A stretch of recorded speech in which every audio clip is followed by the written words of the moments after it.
East. We ended the war in the Middle East. Nobody thought it was possible. And we also just signed a deal in Malaysia between a war that was just starting, Cambodia and Thailand. So we saved millions and millions of lives, and I did it mostly verbally. We didn't have to get you involved. When we don't get you involved, that's a good thing. We don't want you to get involved. If I can avoid you getting involved, if I have an ability to do things that maybe other people don't, or we see things, but we stopped a lot of those wars based on trade and tariffs and penalties, and they're getting all ready to fight, and then we tell them, no more trading with the United States. We're putting tariffs on your nation, et cetera, et cetera. It's called national security for us, but it's really national security for the whole world. And everywhere we go, America is actually making peace, and it's peace through strength. When they look at this, when they look at you people, they say, we're not going to mess around with them. So it's very important. After years of crippling inflation, back home we had the worst inflation in the history of our country. Energy costs are down. Energy costs are way down. Gasoline prices are way down. Grocery prices are way down. We have a little problem with beef. We're going to get that down very quickly, but the prices are way down. Mortgage rates are down despite having an incompetent head of the Fed. I call him too late. He's always too late.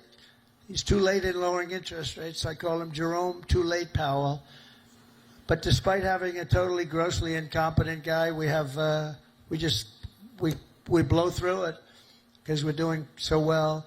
Inflation has been defeated, and workers' wages are rising at the fastest pace in 60 years, and that includes your wages.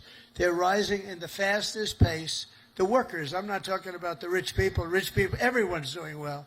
Everyone in our country is now doing well. My first term, we built the greatest economy in the history of the world. We had an economy like nobody has seen before. Now we're doing it again, but this time, actually, it's going to be much bigger, much stronger. I told you $17 trillion, but it's going to be $21 trillion. And that's numbers that have never been heard of before. Much bigger than any other country in the world by literally $16 trillion. It's amazing. The sailors in this ship sacrificed so much for our country, and the president, and I will tell you, the president standing right up here loves you. I respect you and I love you. And I'm giving everything I have to make sure that when you get home, you find an America that is safe and proud and sovereign and free. One service member who reminds us that we're working for you and for everybody and for our country is Chief Warrant Officer Will Hightower, who serves on the George Washington in the all-important deck department. Do you know what the deck department is? I have no idea. But they do. In April 2024, Will sailed away from Norfolk, leaving behind his wonderful wife, Megan, their precious 6-year-old daughter, and their 1-year-old son. In the past 12 months, he has only been home for 3 weeks total, 3 weeks. An enormous sacrifice, very tough on the family, but an experience everyone on the ship really knows very well. In February, Will's tour will come to an end, and he will finally be going home just in time for his daughter's birthday. So, Will, I want to thank you together with all of those people that go through the same thing. I want to really thank, where is Will? Is Will around here? Where is Will? Wow, look at him. It's a good-looking people here. That's great, Will. How does it feel? Good? That's great. Feels amazing. That's fantastic. That's fantastic. See, in the old days, I'd say, does your wife still love you? But I don't do that anymore, you know? Does your wife still love you? Yes. Do you still love your wife? Every day. That's good. Okay, that's good. So that's good. Great. Beautiful. Say hello to your daughter, right? And your wife. And just in conclusion, every sailor here today inherits a legacy of valor and grit and glory unmatched in the long history of mankind's voyage on the seas. It's a voyage like nobody's ever had like you have. For 2.5 centuries, America's Navy has preserved the vision of our first commander-in-chief, who gave this ship its storied name, its righteous soul, and its timeless motto, first in war, first in peace. Very famous phrase, George Washington. After 250 years, that is exactly what our country is today. It's first in war, first in peace, first in wealth, first in power, first in science, first in spirit, and first in freedom. And We went through 4 bad years, but now America will always be first again. If you have the right person up here, if you have somebody that understands a lot of different subjects, we're going to be bigger, better, stronger, and more important, really, frankly, to the world. Japan respects us. If you see what's going on all over the world, they're respecting us again. They respect us like never before. The treatment they gave me all over as I go around to different countries is great, but it's really a respect for me, but it's a bigger respect for our country. They respect our country again. They didn't respect our country just a few years ago.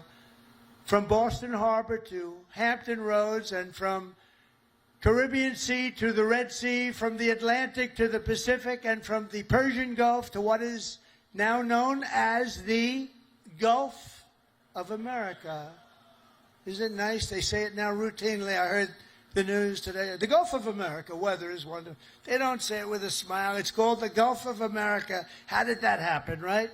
And it took me, for many years I said, why is it called the Gulf of Mexico when we seem to have the shore? Well, we do. We have 92% of the shoreline. So I said, when we make it back, not if, when, too big to rig. We made it too big to rig. I said, get out and vote. Too big to rig. Make it that way. I said, I'm going to change it. And one of the first things I did is I changed it. Nobody could even fight it. They tried. We got sued all over the place. We won every suit.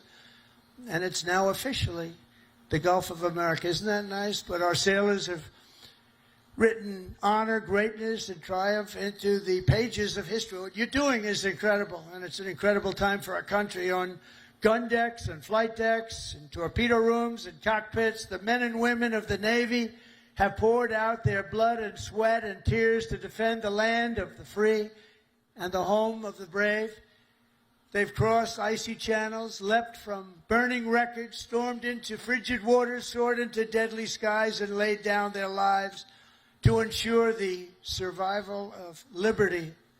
Now, all of us here today carry on that noble mission, and no matter what challenge comes our way, no matter what danger we face, we hoist our great American flag very, very high. We race into the waves, and we rally to that immortal battle cry of the American sailor, damn the torpedoes, full speed ahead, right? Together with our incredible Japanese allies and all of our allies all over the world, we stand strong, we stand proud, we will stand taller than we've ever stood before, and we will be freer and braver and more brilliant than ever before. And we will fight, fight, fight. We will win, win, win. And I want to thank everybody at the USS George Washington and the U.S. Forces Japan.